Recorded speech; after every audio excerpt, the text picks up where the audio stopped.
अगर अवाम की मोहब्बत को मरूसियत नहीं जमहूरियत कहते हैं तो फिर सियासत में बाप की बेटी से मोहब्बत, जिसके नतीजे में जो सीनियर रहनुमा हैं उनके हकूक बाकायदा पामाल हो रहे हो, तो इसे क्या कहते हैं? और क्या अब ये जो मरूसी सियासत है इसके खात्मे का वक्त आ गया? एस्टैब्लिशमेंट की हमायत, वसाइल की फरावानी, दूसरी तमाम 10-12 सियासी जमातों की हमायत और 75% सीटें इमरान खान जीत गए। अवाम की मोहब्बत कहाँ है? नवाज शरीफ साहब को कौन कौन सी बीमारियां और कैसे वो बेस्ट चॉइस हो सकते हैं मरियम साहिबा के मुताबिक? जहाँ तक बीमारियों का ताल्लुक है तो जिस तरह इन्होंने बताया वो डायबिटिक भी हैं, 2 दफ़ा पहले दिल के ऑपरेशन भी हो चुके हैं, अभी भी कार्डियक कैथेटराइजेशन के बहाने से ही गए थे ना। अरे भाई, अगर आप इतने पॉपुलर हैं, मुझसे लोगों को इतनी मोहब्बत है, इलेक्शन करवा दो। मरियम नवाज से ही बहुत ज्यादा मोहब्बत है लोगों को, तो फिर इलेक्शन करवा दो। फिर इलेक्शन करवाने से क्यों भाग रहे हो? हिबा, पहले तो बहुत बहुत मुबारक हो, आपके शौहर फवाद चौधरी साहब रिहा हो गए। Thank you ji, thank you so much ji. अल्लाह का शुक्र है कि आज फवाद साहब को हम खैर आफियत से घर वापस ले आए हैं। सबसे पहले मैं बोल नेटवर्क का बहुत शुक्रिया अदा करना चाहती हूँ, जिन्होंने मेरा हर बुरे मुश्किल वक्त में मेरा साथ दिया ji. Thank you so much for Bol network ji. Shoaib साहब का बहुत बहुत शुक्रिया। सदीक फवाद चौधरी साहब की जो रिहाई हुई है, और क्या कहना चाहेंगे? कहा जा रहा है जी सियासी है, ये कोई इंतकामी कार्रवाई थी, आप इसको कैसे देखते हैं? जिन्होंने ये सब करवाया है उनको बड़ी शर्मिंदगी का सामना करना पड़ा है। उसकी वजह यह है कि फवाद चौधरी दूर की बात, उनकी अहलिया, उनके बच्चों, उनकी फैमिली को भी नहीं तोड़ा जा सका। सब्सक्राइब करें और बेल दबाएं ताकि कोई खबर रह न जाए।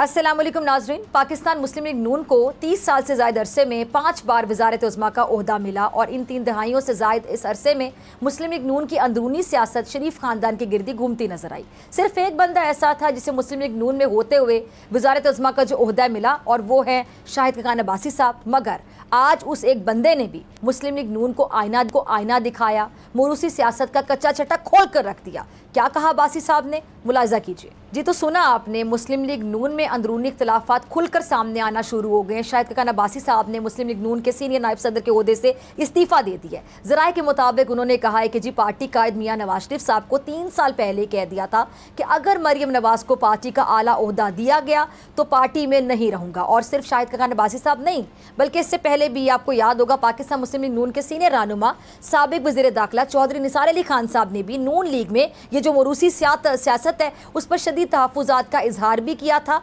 और क्लिप होगा, टीम ज़रा चलाइएगा। कमोबेश अपना पूरा सियासी करियर एक सियासी जमात, उसके नज़रियात और उसके मंशूर पर निशावर करने के बाद अगर किसी भी नज़रियाती कारकुन या सियासतदान पर पार्टी क़यादत अपने बच्चों को तरजीह देगी तो यकीनी तौर पर ऐसा ही होगा जिसका बरमला इज़हार चौधरी निसार ने किया और फिर अब शाहिद खान अब्बासी साहब, मिफ्ता इस्माइल साहब और ख्वाजा साद रफीक साहब भी कर रहे हैं। जी हाँ, मिफ्ता इस्माइल साहब पर इसहाक डार साहब को आप ज़रा सोचिए क्यों तरजीह दी गई? सिर्फ इसलिए कि इसहाक डार साहब नवाज शरीफ साहब के समधी हैं, और जब वो वजारत ख़जाना पर थे तो उनके खिलाफ क्या कुछ होता रहा, जिसका इजहार खुद मिफ्ता साहब ने किया था। कर रहे हैं, ज़रा सुनिएगा। सुना आपने। अब बात कर लेते हैं ख्वाजा साद रफीक साहब की। नून लीग के सीनियर रहनुमा ख्वाजा साद रफीक भी पार्टी की आदत और जो मरूसी सियासत है और उनके तर्ज अमल से बददिल हैं, उनको क्या तहफ़्फ़ुज़ात हैं, ज़रा ये भी सुन लीजिए जी। तो अब क्या ये कहना दुरुस्त होगा कि मरूसी सियासत के खात्मे का वक्त आ चुका है? क्या नून में से जिस शीन ने निकलना था वो शाहिद खान अब्बासी हैं? क्या अब भी मुस्लिम लीग नून मरूसी सियासत को अपने तमाम सीनियर रहनुमा पर तरजीह देती चली जाएगी? क्या मरियम नवाज़, हमजा शहबाज, सलमान शहबाज ऑल शरीफ होने की वजह से जो पार्टी के तमाम सीनियर रहनुमा हैं उनसे आप समझे कि ऊपर होंगे क्योंकि जी आले शरीफ हैं? ये क्या शरीफ ख़ानदान के रिश्तेदार, समधी, सागदार, दामाद, कैप्टन सफदर, बेगम कुलसूम नवाज के भांजे, भतीजे, आबिद शेर अली, मोहसिन लतीफ़, बिलाल यासीन और दूसरे कुछ ना करके भी ओहदों के बंदर अपना हिस्सा लेते रहेंगे? बहुत से सवालात हैं और इसी मरूसी सियासत पर उठते सवालात पर आज मरियम नवाज ने अपने खिताब में खुलकर जवाब दिया। क्या कहा, ज़रा सुनिएगा। अब आवाम की मोहब्बत मरूसियत नहीं जमहूरियत होती है। अगर ऐसा है तो पार्टी कायद की बेटी बनकर पार्टी में आला ओहदे रखने, अपने से सीनियर रहनुमाओं के हकूक़ को पामाल करने और कोई सरकारी ओहदा ना रखते हुए भी कार्य सरकार में मुदाखलत को क्या कहते हैं? ये तमाम वो सवालात जिनका जवाब मरियम नवाज ने नहीं दिया।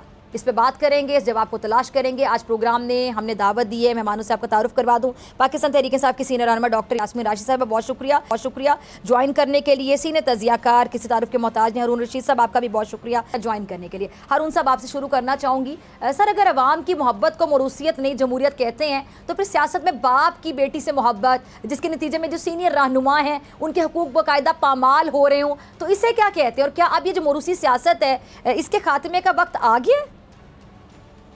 वो तो अवाम की मोहब्बत क्या, वो तो क्लीशे है ना, वो तो एक यानी चलता हुआ जुमला है, उसके तो कोई मानी ही नहीं है कि क्या मोहब्बत है अवाम की। 75% सीटें तो इमरान खान जीत गए। एस्टैब्लिशमेंट की हमायत, वसाइल की फरावानी, दूसरी तमाम 10-12 सियासी जमातों की हमायत और 75% सीटें इमरान खान जीत गए। अवाम की मोहब्बत कहाँ है? ये तो वो फिक्रे हैं जो दो ज़हनी कुली उन्होंने रखे हुए हैं, सब जानते हैं, वो उन्हें लिख के देते। वो बेचारी तो ये भी नहीं कह सकती, उसे क्या पता है सियासत का, उसका तो सियासी कोई तजुर्बा है नहीं। एक तो ये है ना कि सियासी तजुर्बा हो, मसलन हम बेनजीर भुट्टो की हद तक कह सकते हैं कि उनका सियासी तजुर्बा था, उन्होंने जेल काटी, उन्होंने लिखा, उन्होंने पढ़ा, उन्होंने जिलावतनी बर्दाश्त की। आप उनकी सियासत इत्तफाक करें, इख्तलाफ करें, उसकी एक लंबी स्ट्रगल थी। तरजीह हम उसको भी नहीं देते कि हमेशा औलाद और औलाद, लेकिन ये कि बहरहाल आप उनकी लियाकत पे बारे में नहीं कह सकते, बहुत सी चीजों पे इख्तलाफ हो सकता है। तो इनका क्या तजुर्बा है? एट द एज ऑफ 50 उनको 100 अरब रुपए पेश किए गए, वो लोग भूल ही गए हैं। 100 अरब रुपए इनको दिए गए थे, एक फंड बनाया गया था, वो तो अदालत ने रोक दिया था। तकरीबन 5 साल हुए या 5 साल से कुछ ज्यादा हुआ। अच्छा, तो अवाम की मोहब्बत का क्या सबूत है? आपने कोई इलेक्शन लड़ा है, जीता है? आपने तो गिलगित बल्तिस्तान की कैंपेन की, वहां भी नतीजा ये निकला। आजाद कश्मीर के की, चलिए वो तो कह सकते हैं उनका रुझान मरकज की तरफ होता है, मगर ये पंजाब में क्या हुआ और कराची में क्या हुआ और मुख्तलिफ जगहों पे क्या हुआ? जो आदमी घर में बैठा हुआ है और 75% सीटें जीत रहा है, अवाम की मोहब्बत उसे हासिल है या उन लोगों को हासिल है जो 12 पार्टियां मिलकर 25% सीटें ले रही हैं?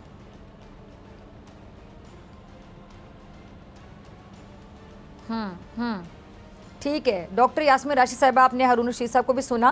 डॉक्टर साहब, भाई जो मुरूसी सियासत है इसके हवाले से आप क्या कहेंगी, जिससे मुल्क व कौम का मुस्तकबिल भेंट चढ़ जाए और सियासत अवाम की खिदमत की बजाय ज़ाती मफादात, रिश्तेदारियों का खेल बन के रह जाए? मेरा ख्याल है जहाँ तक मरूसी सियासत का ताल्लुक है, उसकी अब एक्सेप्टेबिलिटी बहुत हद तक ख़त्म हो चुकी है। अगर मैं सही आपको अपनी हिस्ट्री बताऊं तो हम आपको पता है पीपल पार्टी के साथ एसोसिएटेड थे 2008 तक। मेरे ससुर जो थे वो फाउंडर मेंबर थे पाकिस्तान पीपल्स पार्टी के। बीबी ने बड़ी स्ट्रगल की, बीबी और इसके स्ट्रगल में ज़मीन आसमान का फ़र्क है। उनके वालिद साहब को फांसी लगा दी गई थी जब उनकी उम्र 26 साल थी। उसके बाद उन्होंने अपना सियासी करियर ख़ुद डेवलप किया, उन्होंने जो स्ट्रगल की खुद की और उन्होंने अपनी एक जगह बनाई सियासत के अंदर। लेकिन एक बात मैं आपको बता दूं तो इन्होंने तो अपनी कोई जगह सियासत में कभी भी नहीं बनाई। ये तो बेचारी आपको पता है अब्बा जान की लाडली होने की वजह से वो बिल्कुल लड़के जो थे वो कहते थे हमने सियासत में नहीं इंटरेस्ट लेना। तो अब नवाज शरीफ साहब के लिए बड़ा इम्पोर्टेंट था कि उनके वर्से में कोई ना कोई बंदा खड़ा रहे और उन्होंने इसको मरियम को कहा कि भाई तुम मेरे साथ रहो। अगर आप देखा जाए तो इनको पॉलिटिक्स की क्या समझ है? इन्होंने कभी कोई जिस तरह कहा है हारना जीतना अपनी जगह होता है, कभी कोई इलेक्शन लड़ी, कभी स्टूडेंट्स यूनियन में रही, कभी इनको कुछ पता है कि सियासत की अलग बेकोको होती क्या है। ये तो इनको तो इस बेचारी को तो बचपन से ये बताया गया कि हम हुक्मरान ख़ानदान हैं। आपको अगर ये उसकी डायलॉग याद हो तो इसने ये कहा था कि हम हुक्मरान ख़ानदान से ताल्लुक़ रखते हैं, हमें कौन बाहर निकाल सकता है। जमहूरियत के अंदर कोई हुक्मरान ख़ानदान नहीं होता। हमने इस वजह से छोड़ी थी पीपल पार्टी जब जरदारी ने बजाय किसी पार्टी के मेंबर को सीट देने की चेयरमैन की उसने खुद ले ली और इसकी वजह से पीपल पार्टी को जितना नुकसान हुआ वो शायद दो मार्शल लॉज ने उसको नुकसान दे सका। ये अब ये जो बीबी हैं ये भी इस नून लीग को वो नुकसान दे रही हैं जो कोई और नहीं दे सकता था। वजह ये आपके सामने इनके साथ जो चलते हुए साथी हों वो साथी साथ छोड़ रहे हैं। वजह उनकी उम्रें गुजरी सियासत में स्ट्रगल करते हुए, उन लोगों ने इलेक्शनें लड़ी, उन्होंने इलेक्शनें जीती, they became a part of the government, उनको गवर्नेंस के एक्सपीरियंसेस थे। अब उनके ऊपर आप एक उसको बिठा दें जो आके और इस तरह की बात, मैं तो कई दफ़ा इतनी इमेच्योर एटीट्यूड के साथ वो बात करती हूँ, मैं हैरान होती हूँ कि अगर वालिद साहब को इतना शौक था तो ग्रूमिंग तो प्रॉपरली करवा लेते, लेकिन वालिद साहब भी वैसे ही थे, तो इसलिए क्या ग्रूमिंग इनकी खाक और मट्टी होगी। इनकी तो ग्रूमिंग इस तरह की हुई हुई है, 2 नंबर काम आप करवा लें जितने करवा सकते हैं। वजह ये, मैं तो इस बच्ची को हम बचपन से ही जानते हैं, यानी पहले दिन जब वो क्या कहते हैं कॉलेज में दाखिला था वो 2 नंबरी से इनका हो रहा था, फिर जब मेडिकल कॉलेज में दाखिला हुआ तब 2 नंबरी से हुआ, इम्तिहान में बैठने नहीं दिया, फिर लोगों को बाहर निकालने। मेरी तो सारी, मुझे आई नो ऑल और हिस्ट्री, तो उस बेचारी को तो कोई समझ नहीं है, उसको ये पता है हाँ 2 नंबर काम कैसे हो सकता है, उसके बारे में उसको बहुत अच्छी इन्फॉर्मेशन है, बिकॉज वालिद साहब ने सारी 2 नंबर काम जो है वो प्रैक्टिस किया, बेटी भी पीछे ये करती है। इस वजह से मेरा ख्याल है कि जहाँ तक मरियम नवाज़ का ताल्लुक़ है, शी हैज़ एब्सोल्युटली, मतलब उस तरह का उसका स्टेटस ही नहीं है। हाँ, मेरा ख्याल है अगर 10 साल के बाद बहुत स्ट्रगल करें, बहुत एफर्ट करें, अब्बा जान तशरीफ़ ना यहाँ लाएं, अकेली भी सड़क पर निकलें, तो फिर पता चलेगा कि एक सियासत होती क्या है, किस खेत की मूली है। ये ऐसे थोड़ी है कि घर बैठे बैठे आप हुक्मरान ख़ानदान आप करके 4 महीने आप इंग्लैंड रहें, फिर आप तशरीफ़ लाएं वापस, फिर आप यहाँ आके आम आदमी जो पाकिस्तान में रहता है उससे अपनी गुफ्त शनीद करें और कहेंगे जी इतनी मोहब्बत है लोगों को मेरे साथ। वो अल्लाह से डरा करें, इस तरह की बातें जो है इनमें सवाए गरूर और तकब्बुर के और कुछ नहीं है। इसलिए समझा करें कि इस वक्त पाकिस्तान की आवाम एक बहुत मुश्किल वक्त से गुजर रही है, तो आपको बर्दाश्त ही नहीं कर पा रही। पूछिए जाके किसी को, जाके सड़क पे फिरे ना तो पता चले। मैं तो सड़कों पे फिरती हूँ इसलिए मुझे पता है हालात क्या जा रही।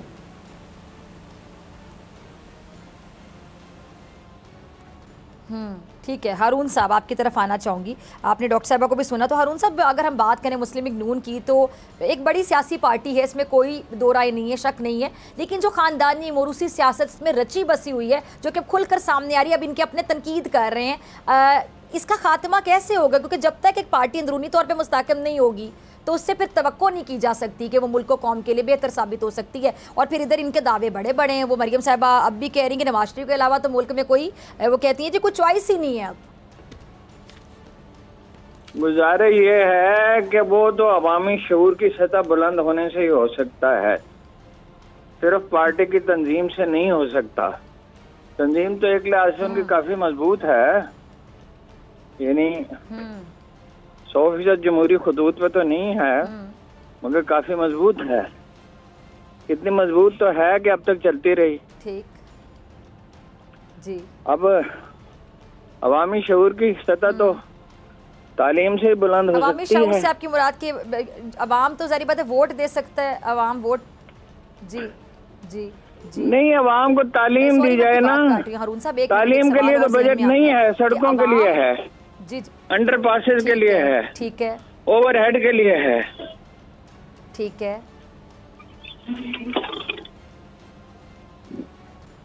ठीक है, यानी बड़े मंसूबों के लिए, सड़कों के लिए, ओवरहेड ब्रिजेस के लिए, अंडर पासेस के लिए पैसे बनते हैं ना। तालीम में क्या फायदा लोगों को तालीम देना?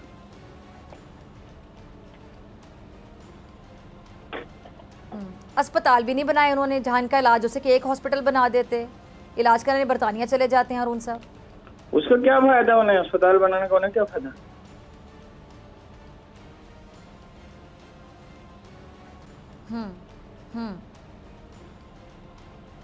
ठीक है। अच्छा डॉक्टर साहबा आपकी तरफ आ रही हूँ। ये बड़े अच्छा पॉइंट उन्होंने उठाया कि जी इन्होंने वो मंसूबे उस पे पैसा लगाया जिसमें उनको शायद फ़ायदा नज़र आ रहा था, या हारून साहब ऐसा कह रहे हैं, सड़कें, ओवरहेड ब्रिजेस, अंडर पासेस, बसें, ट्रेनें, लेकिन हॉस्पिटल बनाने का उनको क्या फ़ायदा, या तालीम पर नहीं खर्च किया गया बजट। अच्छा डॉक्टर साहबा एक और सवाल, ये जो पाकिस्तान तहरीक इंसाफ में हमने देखा शाहमूद कुरैशी साहब की जो बेटी हैं उनको टिकट दिया गया और वो हार भी गई, फिर आपको याद होगा बहुत से सवालात उठे थे इस पर, तो क्या पार्टी आइंदा टिकट देगी? क्योंकि खान साहब ने कहा है कि टिकटों की जो तकसीम है वो खुद करेंगे। देखिए मेरा ख्याल है कि जहाँ तक मरूसी सियासत का ताल्लुक़ है, खान साहब का बहुत ज़्यादा रिजर्वेशन है उसके ऊपर। हाँ, कोई जेन्युइनली एक वालिद साहब जो हैं उन्होंने अपनी जगह बनाई हुई है, बच्चे ने अपनी जगह बनाई किसी स्टेटस खुद के इलेक्शन लड़ा के, that is a different story कि फैमिली के अंदर 2-2 बंदे भी इलेक्शन लड़ते। अदरवाइज़ तो खान साहब बिल्कुल पसंद नहीं करते कि ख़ानदान में 2-2, 3-3 टिकटें दी जाएँ। अनटिल एंड अनलेस जिस बंदे को टिकट दी गई उसकी अपनी कोई स्टैंडिंग हो। एक तो ये बात है। दूसरी बात देखें डॉक्टर साहिबा, अहम चीज़ है, इन लोगों ने जिस तरह हारून साहब ने फरमाया है कि इन लोगों ने वो मंसूबे बनाए जिनके किक बैक से, जिनमें से पैसे बन सकता। अब आप देखिए सेहत कार्ड के ऊपर मैं आपको बताना चाहूँगी अभी क्या रिसेंट डेवलपमेंट हो रही है। 27 जनवरी को मीटिंग हुई है वहाँ CDWP की वहाँ इस्लामाबाद में, और वहाँ उन्होंने ऑर्डर दिए इंटरिम गवर्नमेंट को कि ये जो यूनिवर्सल हेल्थ इंश्योरेंस है जो हमने कार्ड शुरू किए हैं पंजाब के अंदर, इनको रोल बैक करिए और सिर्फ वो 30% आबादी के लिए कंसिडर करें, ओवरऑल मत कंसिडर करें। एक कामयाब चलता हुआ प्रोग्राम। इस वक्त पाकिस्तान के अंदर इन्फ्लेशन आसमान पे चढ़ी हुई है, आपकी पावर्टी लाइन 50% से भी ऊपर हो गई है। दरमियानी तबके के बंदे भी अगर खुदा न खास्ता घर में कोई बीमार हो तो उसका इलाज नहीं करवा सकते, वो सेहत कार्ड के पीछे आके हाथ धो के पड़ गए हैं। और उन्होंने कहा कि नहीं ये कार्ड जो है ना, वो तो अलहदा बात है कि ये जो केयर टेकर गवर्नमेंट है उसके पास ये वो हाथ में उसके ये जुरिस्डिक्शन है ही नहीं कि वो जो कैबिनेट से पास हुए लॉज हैं उनको ये परे करके और प्रोजेक्ट्स ख़त्म कर दे। अब आप बताइए जो सेहत कार्ड था उसने अपना अब आज के दिन तक 33,68,000 लोगों को सहूलत दी है, ख़ानदानों को पंजाब के अंदर। अब इनको वो दुख खाया चला जा रहा है।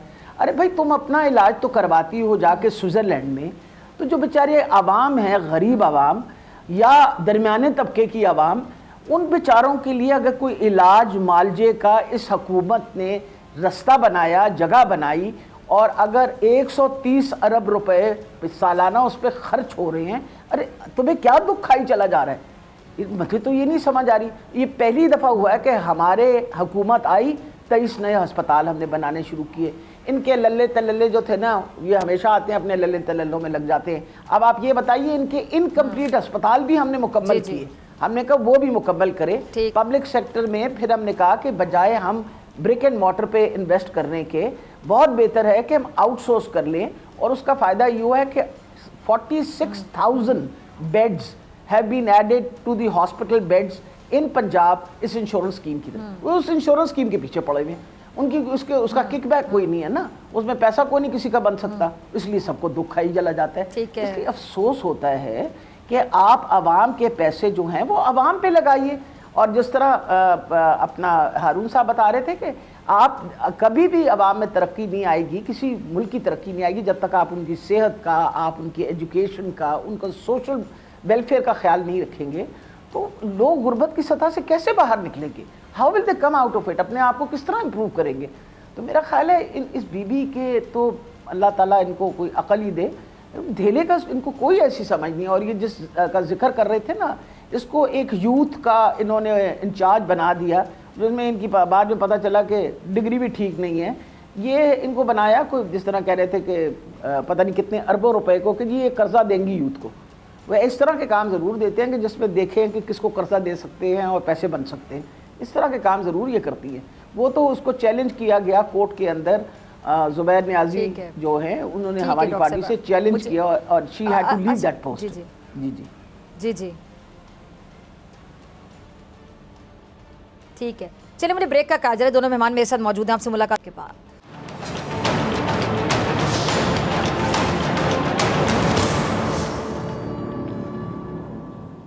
वेलकम बैक नाजरीन। डॉक्टर यास्मीन राशिद साहिबा, हारून रशीद साहब मेरे साथ मौजूद हैं। दोनों मेहमानों का फिर से बहुत शुक्रिया ज्वाइन करने के लिए, वक्त देने के लिए। अच्छा हारून साहब, मरियम नवाज साहिबा ने, जैसा कि मैंने ब्रेक से पहले भी आपसे सवाल पूछा था, कहती है कि नवाज शरीफ साहब के अलावा कोई चॉइस ही नहीं रहेगी मुल्क के पास। जैसे नवाज शरीफ साहब को तो पहले कभी किसी ने चूज़ ही नहीं किया ना, इलेक्ट ही नहीं किया, 3 बार वज़ीर आज़म बने माशाल्लाह अल्हम्दुलिल्लाह, लेकिन एक हॉस्पिटल ऐसा नहीं बना सके नवाज शरीफ साहब जहाँ अपना इलाज कर सकें। अच्छा, अगर वो कहती हैं कि जी अभी कोई चॉइस नहीं, चले 2 सेकंड के लिए मान लेते नहीं चॉइस है, तो फिर इलेक्शन क्यों नहीं करवा रहे ये लोग? किस बात का डर है? कॉन्फिडेंस क्यों इनका कम है? क्यों एतमाद की कमी है? ये 2-3 अलग अलग सवालात हैं। पहली बात तो ये है कि नवाज शरीफ साहब है चॉइस क्यों है? वो आमतौर पर 1300 सीसी का ब्रेन होता है, क्या उनका कोई 3000 सीसी का ब्रेन है?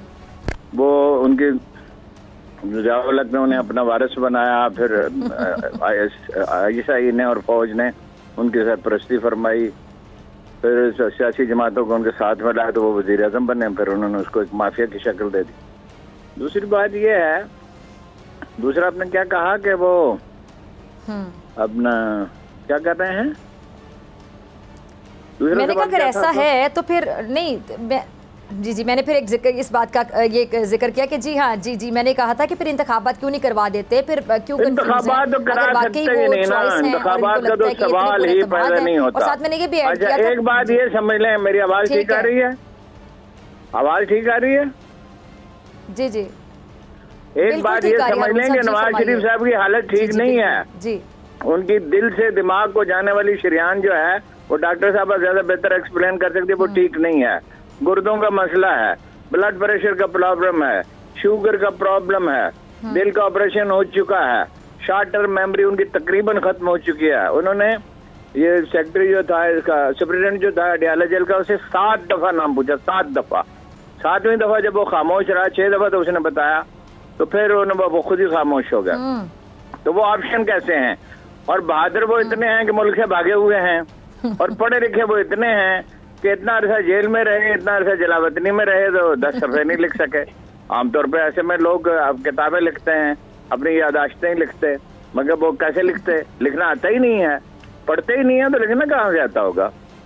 अच्छा, और वो वाहिद एसेट कैसे होगा? उनका कारनामा क्या है? बांग्लादेश में हाईवेज हैं, इंडिया में अब हाईवेज के प्लान हो रही हैं, तो वो माशी तरक्की का ताल्लुक सिर्फ हाईवेज से तो नहीं होता। टेक्निकल अदारे कहाँ हैं? प्राइवेटाइजेशन क्यों नहीं हो सकी?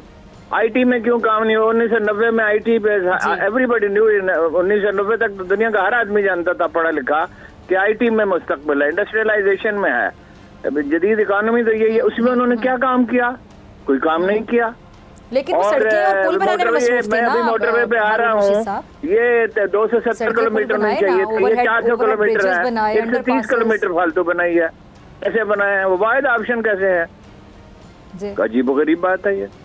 जी जी जी ठीक है। डॉक्टर साहब आपकी तरफ आती हूँ, मेरे ख्याल से मुझे सवाल पूछने की ज़रूरत नहीं है। हारून साहब ने कहा कि डॉक्टर साहब बेहतर बता सकती हैं कि नवाज शरीफ साहब को कौन कौन सी बीमारियाँ और कैसे वो बेस्ट चॉइस हो सकते हैं मरीम साहबा के मुताबिक। जी डॉक्टर साहब ज़रा रोशनी डालिए। बेसिकली मेरा ख्याल है कि जहाँ तक उनकी बीमारियों का ताल्लुक है तो जिस तरह इन्होंने बताया वो डायबिटिक भी हैं, 2 दफ़ा पहले दिल के ऑपरेशन भी हो चुके हैं, अभी भी कार्डियक कैथेटराइजेशन के बहाने से ही गए थे ना, कि जो शरीयान जारी है अपना दिमाग को, उसकी कैथेटराइजेशन करके देखना है कि भाई जी ब्लड फ्लो वगैरह जो है उसका क्या हालात हैं और उसको ब्लड फ्लो इम्प्रूव की जा सकती है नहीं। अगर तो उन्होंने करवा लिया वहाँ, उसके बारे में मुझे खबर नहीं है, लेकिन मकसद ये है कि प्रोलॉन्ग डायबिटीज़ की वजह से उसकी किडनीज़ पे भी असर है। वजह है कि जब हम उनको इम्यूनोग्लोबुलिन्स यहाँ दे रहे थे थ्रोम्बोसाइटोपिनिया के लिए, तो हमें यही बात की फ़िक्र पड़ी हुई थी कि ये ना हो कि इम्यूनोग्लोबुलिन्स की वजह से बहुत ज़्यादा प्रेशर उनकी किडनीज़ पे पड़े, बिकॉज वो सारी प्रोटीन होती हैं। तो ये सारी इस तरह की चीज़ें जो हैं वो तो आपको पता है फिर मतलब जो तबीयत ख़राब ही थी ना, तो उसके बाद वो इंग्लैंड गए और फिर वहाँ से वापस नहीं आए। अगर वहाँ कोई नया इलाज करवा लिया, मुझे उस बात के बारे में खबर नहीं है, तो यहाँ से तो जो जितना भी है वो रिपोर्टें आपके पास मौजूद हैं, जब कहेंगे हम आपको सप्लाई कर देंगे।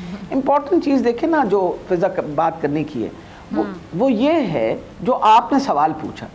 अरे भाई, अगर आप इतने पॉपुलर हैं और जैसे इन्होंने फरमाया कि मैं मुझसे लोगों को इतनी मोहब्बत है, मतलब मरीम नवाज से ही बहुत ज़्यादा मोहब्बत है लोगों को, तो फिर इलेक्शन करवा दो। फिर इलेक्शन करवाने से क्यों भाग रहे हो? क्या घबराहट है? क्यों परेशानी है? वो घबराहट और परेशानी मैं बताती हूँ क्यों है। आपको पता है जुलाई के महीने में हुकूमत इनकी थी, 17 जुलाई को जब इलेक्शन हुए, आपके पास मेरे ज़िम्मे 6 इलेक्शन थे, उन 6 इलेक्शन में से हम 5 सीटें जीत गए। अब मकसद ये है कि भाई साहिवाल की सीट जीत गए, हम इधर लाहौर के अंदर 3 सीटें, 4 में से 3 सीटें हम यहाँ से जीत गए। अब मकसद ये था कि अगर आपको इतना कॉन्फिडेंस था और हुकूमत भी आपकी और हर किस्म का अदारा आपके साथ खड़ा था, उसके बावजूद अवाम ने निकल के वोट डाल दी। अब आ गया कि जी इमरान खान 8 सीटों पे खड़े हो गए। अब 8 सीटों पे इमरान खान खड़े हुए, जिन लोगों ने निकल के वोट डाला इमरान खान को, उनको पता था कि इमरान खान वापस असेंबली में नहीं जा रहा, लेकिन इनके मुंह पे वो तमाचा मार रहे थे कि हमारा अब भी सारी हमदर्दी इमरान खान के साथ है, हमारी मोहब्बत जो है इमरान खान के साथ है, हम चाहते हैं कि वही वापस आए। तो उन्होंने अपना, उसको मैं तो रेफरेंडम ही कहूँगी, उन्होंने उठा के यानी 8 सीटों में से 7 सीटों पे खान साहब जिन पे खड़े थे ज़्यादा। खुर्रम में जब इलेक्शन हो रहा था तो हम लॉन्ग मार्च के अंदर, आपको पता है उस वक्त लॉन्ग मार्च हो रही थी, हमें पता भी नहीं चला, खान साहब तो लॉन्ग मार्च में वहाँ इलेक्शन जीत गए। लोग जो हैं उनको अगर ये सोचते हैं कि लोग कुछ अरसे के लिए तो ज़रूर बेवकूफ़ बन सकते हैं, लेकिन ताहयात तो कोई भी नहीं बेवकूफ़ बनेगा ना। अगर इस वक्त खाकान अब्बासी ने एक कदम उठाया है, ये मिफ्ता इस्माइल बात कर रहा है, तो क्या कर रहे हैं? उनकी इनकॉम्पिटेंस के बारे में बात कर रहे हैं ना, और इनकारी की बात कर रहे हैं कि why should we be governed by somebody who has absolutely no idea about what a political party should be, या पॉलिटिक्स होती क्या है। मैं तो ये आपको बता रही हूँ कि पॉलिटिक्स तो बंदा शुरू से करता है। मैं तो अपनी पॉलिटिक्स की हिस्ट्री गिनना शुरू कर दूं तो मैं कहूँगी कि कोई शायद ऐसी यूनियन थी नहीं जिस यूनियन के अंदर मैंने इलेक्शन नहीं लड़ी और इलेक्शन जीती नहीं या मौजूद नहीं थी, बिकॉज आप शुरू से इस तरह का काम करते हैं। ये थोड़ी होता है कि स्विट्ज़रलैंड के आप फिनिशिंग स्कूल में जाएंगे तो वो आपको बताएंगे कि सियासत किस तरह करनी है। वो सियासत इस तरह नहीं होती। और मैं आपको ये बताती चली जाऊँ, ये हर तरीके से कोशिश कर रहे हैं और इस वक्त ये हमारी आइन की धज्जियाँ उधेड़ रहे हैं। भाई आपने इलेक्शन करवानी है 90 दिन के अंदर अंदर, आप क्यों नहीं अनाउंस कर रहे? आज भी जो गवर्नर साहब ने ख़त लिखा है और जो ख़त उनके दफ्तरों से गए हैं अपना स्पीकर को, उसके बाद उसमें ये लिखा हुआ है कि हमने तो नहीं तहलील की, हमने तो तहलील नहीं की, तहलील तो खुद ब खुद हो गई। तो इसका मतलब है खुद ब खुद ही इलेक्शन की डेट भी अनाउंस होनी चाहिए। तो ठीक है, जिन्होंने तहलील कर सकते हैं वो फिर इलेक्शन की डेट्स भी अनाउंस कर सकते हैं ना। This is what they have said. वो तो चाहते ही नहीं है कि इलेक्शन हो किसी तरीके से भी। ठीक है जी, ठीक है जी, ठीक है। हारून रशीद साहब, कल भी मैंने प्रोग्राम में ज़फ़र हिलाली साहब मेरे साथ मौजूद थे, अली मोहम्मद खान साहब थे, तो मैंने एक सवाल उठाया था और आज मैं वो सवाल उठा रही हूँ आपकी मौजूदगी का फ़ायदा उठाते हुए। डॉक्टर साहब अभी सुन रही हैं कि जब सियासतदान जो कि अवामी नुमाइंदे होते हैं, इनको वोट दिया जाता है, एतमाद किया जाता है, असम्बली में जाते हैं, इन्होंने आवाम की आवाज़ बनना होता है, आवाम के लिए काम करना होता है। जब सियासतदान, हमने बड़े बड़े लोगों को ये कहते सुना कि हम सिस्टम के आगे बेबस हैं, तो जब ये बेबसी की बात करते हैं तो आम आदमी जो टीवी पे सुन रहा होता है, इनकी बातें सुन रहा होता है, तो वो कितना बेबस और लाचार महसूस करता होगा कि जिसने हमारे हक के लिए बात करनी थी, जब वो इतना बेबस है तो फिर हमारे लिए कौन बात करेगा? नहीं, तो अगर कोई आदमी बेबस है तो वो असेंबली में जाता क्यों है? वो सियासत में हिस्सा क्यों लेता है? कोई काम अगर एक आदमी नहीं कर सकता तो कुरान मजीद में कोई आयत नाज़िल हुई है कि फलां साहब सियासत में हिस्सा लें। सियासत में उन लोगों को हिस्सा लेना चाहिए जो कुछ कंट्रीब्यूट कर सकते हों। एक बात यह है कि जो मौरूसी सियासत है वो एक हद तक इसमें भी है, पीटीआई में भी है। शाह महमूद की साहबजादी जो हैं वो वहाँ कराची में रहती थी, वो पॉलिटिकल वर्कर थी ही नहीं, और शाह साहब ने मिन्नत समाजित करके उनको दिला दिया। अच्छा। इसी तरह वो अपना खटक साहब जो है उन्होंने अपने कई रिश्तेदारों को टिकट दिलवाए। ये तो पॉलिटिकल वर्कर उठेगा और लीडर को देवता नहीं समझेगा, सिर्फ लीडर समझेगा और उसकी राय को अहमियत दी जाएगी। दुनिया में पॉलिटिकल पार्टीज इस तरह थोड़ी होती हैं। दुनिया में डॉक्टर साहब को पता है निचली सतह तक ऑर्गेनाइज्ड पार्टियां होती हैं। वो मसलन ये गुजर खां है, तो गुजर खां के जो वर्कर हैं पार्टी के वो फैसला करेंगे कि यहाँ से टिकट किसको दिया जाएगा। खान साहब ये कैसे कहते हैं कि मैं टिकट दूंगा, और जरदारी साहब ये कैसे कहते हैं मैं टिकट दूंगा, और नवाज शरीफ साहब कैसे कहते हैं इनके बाप का मुल्क है, ये कैसे देंगे टिकट जी? टिकट तो उस इलाके के जो वर्कर हैं उन्हें देने चाहिए, उनकी राय मालूम करके। और भी कई फैक्टर हो सकते हैं, वो सारे जायजे लगे। पार्टी तो है कोई नहीं, पार्टी कहाँ है? इमरान खान है, ठीक, और जरदारी साहब हैं, और नवाज शरीफ साहब हैं, और कौन है? और परवेज इलाही साहब हैं जो धूप में रखी हुई बर्फ की तरफ पिघल रहे हैं अब।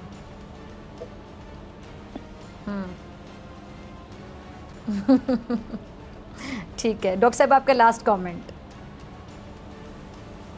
जी, मैं हारून साहब से मैं माजरत के साथ मैं उनकी बड़ी इज्जत करती हूँ, लेकिन मैं उनसे थोड़ी सी बात पे डिसएग्री करूँगी। इस वक्त हमारे जो पार्टी में टिकट का काम हो रहा है, और मेरे पास क्योंकि सेंट्रल पंजाब है, बाकायदा हमारे सबके बोर्ड्स बने हुए हैं, लोगों की शॉर्ट लिस्टिंग है, ऐसी कोई बात ही नहीं है। हर कैंडिडेट जो है वो डिस्कस हो रहा है। मैं रीजनल प्रेसिडेंट, मेरे साथ रीजनल जनरल सेक्रेटरी, डिस्ट्रिक्ट का सदर, डिस्ट्रिक्ट का जनरल सेक्रेटरी, जो वहाँ के मेन स्टेक होल्डर्स हैं, सबको कॉन्फिडेंस में लिया जा रहा है। बिल्कुल सही फरमा रहे हैं कि ग्रास रूट लेवल तक जब तक हमारे पास ओपिनियन ना आए तो पार्टी आपकी मजबूत नहीं हो सकती। लेकिन मैं उनको ये ज़रूर खुशखबरी देना चाहती हूँ कि अल्हम्दुलिल्लाह हमने पिछले 6-7 महीने के अंदर पार्टी में बहुत मजबूती लाए हैं। बहुत हद तक हमारी तंजीम जो है वो ब्लॉक लेवल तक बहुत ज़्यादा इस वक्त मुतारिक हुई भी है और लोगों को इजाज़त है कि वो अपना ओपिनियन दें। एंड ऑफ द डे तो देखेंगे जो एंड डिसीजन होती है जिस पे लगता है कि भाई कोई किसी किस्म का हमें एक सीनियर बंदे से डिसीजन लेनी पड़ेगी तो उस पर चेयरमैन साहब अपना ओपिनियन मतलब after all is the chairman of the party ज़रूर ओपिनियन देते हैं। और अगर ये लोगों का ख्याल है कि इमरान खान को अपने पार्टी के बारे में नहीं पता तो भूल जाइए, इमरान खान को हर चीज़ अपनी पार्टी के बारे में पता है, हर बंदे को वो पहचानते हैं, जानते हैं, लोगों का क्या एफर्ट रहा है। आखिर उस बंदे ने 28 साल, ये 1-2 दिन में तो नहीं पार्टी बनी ना। अब now it's considered to be the 10th largest political party in the world at the moment. जो उसकी आ रही हैं कि पार्टीज़ जो which are considered to be favourite parties in various countries, Pakistan में पाकिस्तान तहरीक इंसाफ को कह रहे हैं। तो मैं ये बताऊंगी आपको कि बहुत हद तक तंजीम साजी हुई है और ओपिनियन जो है वो ग्रास रूट लेवल तक से ही लिया जा रहा है।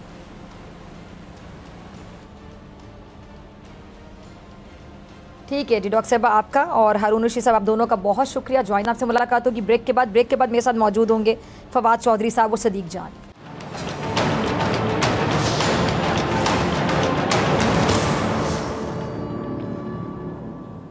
वेलकम बैक नाज़रीन। फवाद चौधरी साहब की रिहाई हो गई है और इस वक्त हमारे साथ मौजूद है उनकी अहलिया हिबा फवाद, और फवाद चौधरी साहब से भी हम बात करेंगे सेगमेंट में और हिबा से भी बात करेंगे। सदीक जान भी हमारे साथ मौजूद होंगे। तमाम मेहमानों का बहुत शुक्रिया। हिबा अगर आप मुझे सुन पा रही हैं, पहले तो बहुत बहुत मुबारक हो कि आपके शौहर फवाद चौधरी साहब रिहा हो गए हैं।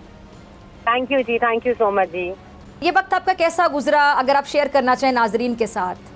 बस आपको पता है अपडेट, आप लोग हम मेरे साथ ही थे इस मुश्किल वक्त में, और जैसे भी हमने ये काटा अल्हम्दुलिल्लाह बस कट गया और मुश्किलात बहुत आई, बस इसमें हमें स्ट्रांग रहना था और अल्लाह का शुक्र है कि आज फवाद साहब को हम खैर आफियत से घर वापस ले आए हैं। और आपकी बच्चियाँ यकीनी तौर पे बहुत खुश हुई होंगी वालिद से मिलकर। जी वो साथ गई थी और बहुत ज़्यादा एक्साइटेड हैं। नाउ दे आर वेटिंग कि बस हम ऊपर जाएं और बस उनके साथ से टाइम स्पेंड करें। ये है कि बहुत घर पे सारे वेट कर रहे हैं इस वक्त, सब बहुत एक्साइटेड हैं। ठीक और बस जश्न का ही समा है हमारे घर में जी इस टाइम पे। चले हम फवाद साहब से भी बात करना चाहेंगे, अगर हम उनसे बात करें और नाजरीन तक उनके तासुरात भी पहुंचाएं। वो एक्चुअली अभी कारकुनों के बीच में हैं क्योंकि हम अभी वापस आ रहे हैं तो ही इज विद हिम। तो अभी मेरे से जैसे ही वो मेरे पास गाड़ी में आते हैं तो मैं जरूर आपकी बात कराती हूँ।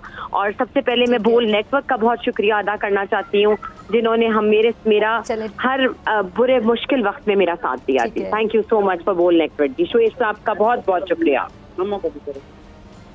ठीक है जी, ठीक है जी, जैसे अभी आते हैं, बहुत शुक्रिया। सदीक मैं आपकी तरफ आना चाहती हूँ जी। सदीक जान मेरे साथ मौजूद हैं। सदीक के फवाद चौधरी साहब की जो रिहाई हुई है और ये सारा जो मामला है आपने साथ साथ कवर किया, साथ साथ रिपोर्ट किया, क्या कहना चाहेंगे? कहा जा रहा है जी सियासी है और ये सियासी गिरफ्तारी थी, ये कोई इंतकामी कार्रवाई थी, आप इसको कैसे देखते हैं?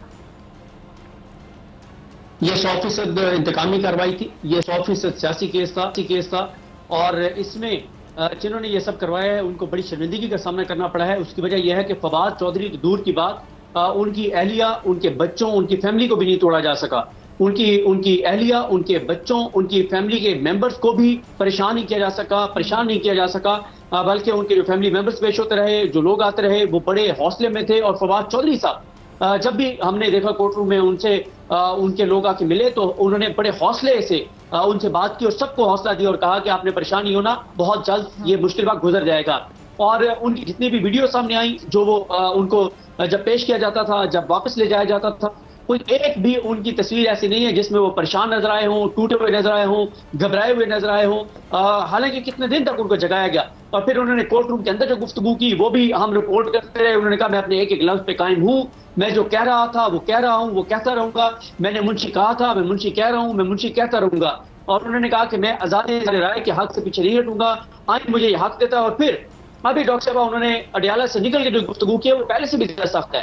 उन्होंने कैटेगोरिकल बता क्या करने जा रहे हैं, उन्होंने अपने लाएमल का बताया है। उन्होंने वाज़ेह तौर पर कहा है कि वो जो बात कर रहे हैं वो करते रहेंगे, एक लफ्ज़ पे करते हैं। और उन्होंने कहा सानिया पेशावर का जिक्र किया, उन्होंने कहा 6 माह से हम ये बता रहे थे कि हुकूमत की तवज्जो करप्शन लूटमार अपने मामला पर है, दहशतगर्दी के ऊपर ये कुछ नहीं कर रहे। तो इस हवाले से उन्होंने कहा कि हमने तो 6 माह से कह रहे थे, अब वही हुआ है जिसका हमें खतरा था। उन्होंने कहा है कि वो इमरान खान के साथ खड़े हैं।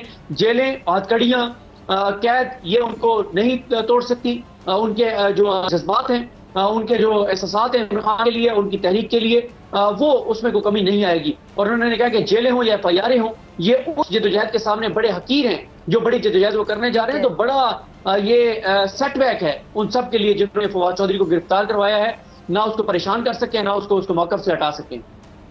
ठीक है, ठीक है सदीक जान, ये जो इमरान खान साहब की गिरफ्तारी के हवाले से आए दिन खबरें आती हैं कि इमरान खान साहब गिरफ्तार हो सकते हैं, इस हवाले से आपके पास क्या अपडेट है, जरा नाज़रीन के साथ शेयर कीजिएगा। बिल्कुल, इमरान खान गिरफ्तार हो सकते हैं। आज देखिए शाहदाना गुलजार पर भी FIR हो गई है, और भी FIR होंगी। रोजाना एक दो लोगों पर गिरफ्तारी होंगी, छापे पड़ेंगे, और आपको हुकूमत की किसी तरह से तवज्जो जो है वो दहशतगर्दी पर नजर नहीं आएगी। आप मुझे बताएं, पिछले 2 दिन में कोई आपने सुना है कि साने पेशावर के बाद कोई इजलास हुआ हो जिसमें यह तय किया गया हो कि हमने दहशतगर्दों के खिलाफ कार्रवाइयां करनी है, हमने कोई ऑपरेशन करने, हमने कोई सख्त इकदाम करने? आपने कुछ सुना है कि KPK में और पंजाब में कुछ छापे पड़े हो दहशतगर्दों के लिए? नहीं। आपने सुना है 2 दिन में कोई दहशतगर्द गिरफ्तार हुए? नहीं। लेकिन आपको नजर क्या आएगा कि जनाब इमरान खान के जो अदालती केसेस हैं उनको पहिए लगा दो, उनको स्पीड अप कर दो, इमरान खान को डिस्क्वालीफाई करवा दो, इमरान खान को नायल करवा दो, इमरान खान को गिरफ्तार कर लो। फवाद चौधरी के बाद अब शाहदाना गुलजार, फिर इसी तरह से हमाद अजहर, सेनेटर जाद चौधरी, जुबैर नियाजी, मुराद सईद, अली अमीन गंडापुर, बहुत एक लंबी लिस्ट है। शेख रशीद, चौधरी परवेज लाई, बुरे सलाई, एक लंबी फहरिस्त है जिनको गिरफ्तार किया जाना है। उस हर एक उस शख्स को गिरफ्तार किया जाएगा जिसकी आवाज लोगों तक जाती है, जो इमरान खान के साथ खड़ा है, जो मौजूदा हुकूमत की करप्शन, लूटमार, बद इंतजामी और इनके जुल्म, जबर, तशद्दुद पे बात कर रहे हैं, उन सबको गिरफ्तार किया जाएगा, मुकदमात होंगे। कोई फोकस आपको हुकूमत का दहशतगर्दों और दहशतगर्दी पे नजर नहीं आएगा। हुकूमत के लिए इस वक्त सबसे बड़ा मसला इमरान खान है और उनकी तमाम कार्रवाइयां जो हैं वो इमरान खान के गिर्द घूमेंगी। बाकी अगर साने पेशावर हुआ है, 100 से ज्यादा नमाजियों की जानें गई हैं, तो वो आम लोग थे, उसमें कोई अशराफिया से ताल्लुक रखने वाला नहीं था, इनके घरों में से कोई नहीं था। और वो जो आटे की लाइन में जिसकी जान गई वो भी एक आम पाकिस्तानी था। आम पाकिस्तानी मरते थे, मरते हैं, मरेंगे, मरते रहेंगे। जब तक अशराफिया महफूज है, उनके साथ सिक्योरिटीज भी हैं, उनको आटा, गैस, बिजली ये आपके और मेरे टैक्स के पैसों से फ्री मिलती है।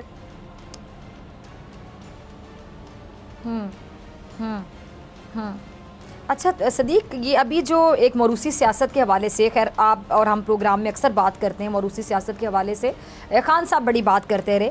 तो अभी ब्रेक से पहले हारून रशीद साहब और डॉक्टर यास्मीन राशिद साहबा मेरे साथ मौजूद थी। तो हारून रशीद साहबा ने कहा कि खैर PTI में भी मौरूसी सियासत है। उन्होंने शाहमूद कुरैशी साहब की बेटी की भी एग्जाम्पल दी और भी कुछ एग्जाम्पल्स वो दे रहे थे। तो ये जो मौरूसी सियासत है, इस पर आज आपने देखा होगा कि खुलकर, पहले माजी में चौधरी निसार साहब सामने आए खुलकर, उसके बाद अब शाहिद खान अब्बासी साहब, ख्वाजा साद रफीक साहब। तो ये नून लीग के लिए कितना बड़ा मैसेज है कि नून लीग वाले अपने रिश्तेदारियों की वजह से या आले शरीफ की वजह से, कि जी शरीफ ख़ानदान की जो अगली नस्लें वही आगे आएँ, उसकी वजह से जो अपने इनके, आप कह लें कि इनकी पार्टी के जो मेन लोग हैं, जिन्होंने अपनी पूरी ज़िंदगी दे दी, अपना पूरा करियर लगा दिया इस पार्टी में, बड़ी कुर्बानियाँ होती हैं किसी भी पार्टी के लिए, किसी भी वर्कर की, और इतने सीनियर जो लोग हैं, तो उनको वो बड़े आसानी से लूज़ कर रहे हैं। क्यों?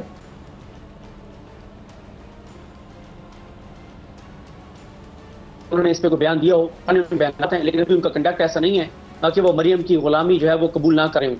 अगर आप मुझे सुन पा रही हैं डॉक्टर साहब, आपको आवाज आ रही है मेरी? जी जी सदीक जान, प्लीज कंटिन्यू। डॉक्टर साहब आप, सॉरी, अच्छा, तो मैं आपको अर्ज कर रहा था कि शाहिद खान अब्बासी साहब ने चौधरी निसार अली खान के बाद जुर्रत की है।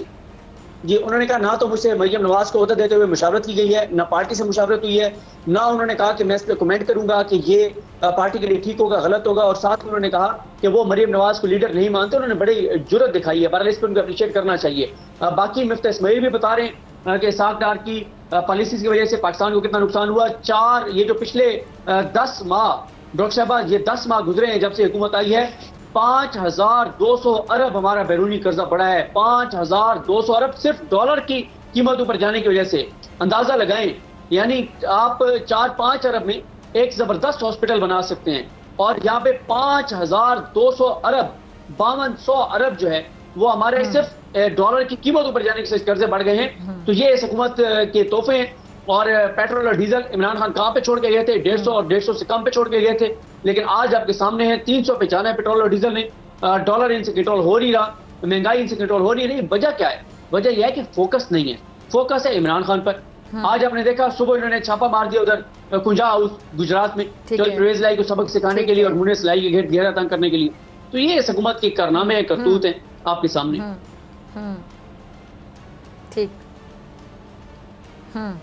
ठीक है सिद्दीक जान, बहुत शुक्रिया आपके वक्त के लिए। और इसी के साथ मुझे आपसे मुलाकात होगी इंशाल्लाह कल सेम टाइम सेम चैनल। अगर ज़िंदगी ने वफा की, दुआओं में याद रखिएगा, अपना बहुत ख्याल रखिएगा। अल्लाह निगहबान।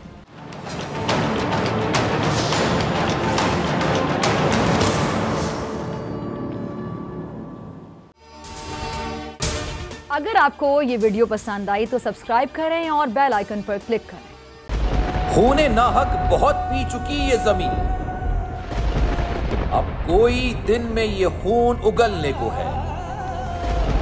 खत्म हो जाएगी ये तमाशागरी, वक्त पलटेगा रोजे जजा की तरह।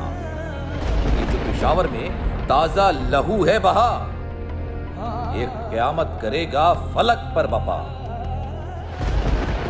गम की सलमनाक घड़ी में बोल सानह पेशावर में शहीद होने वालों के लवाहिकीन के साथ। सब्सक्राइब करें और बेल दबाएं ताकि कोई खबर रह न जाए।